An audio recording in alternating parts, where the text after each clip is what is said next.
katru pareizo jautājumu jūs dabūsiet 1 eiro. Un tā augs. Tā kā pirmais jautājums 1 eiro, otrs jautājums 2 eiro. Nē, nedrīkst skatīties, tur pareizās atbildes. Jā. Ok.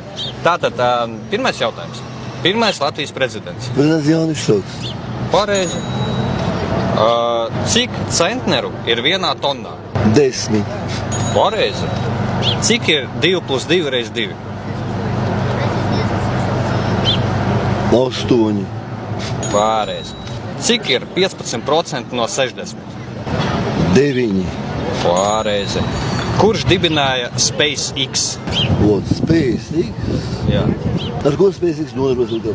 Ar raķetes, laiž kosmosā raķetes. Bet kurš ir dibinājis SpaceX tā kā kompāniju?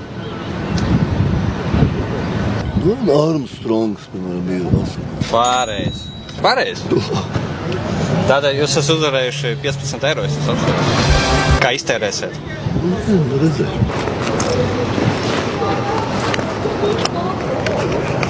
Tā jūs lasat? Jūs man gribat iedot? Jā. Nē, man nevajag, paldies. Viņam viņš Nē, viņš par jaunu vēl. Nē, paldies, atstājiet sev. Labāk nopērk kaut ko paēst, netērēt uz alkoholu tikai.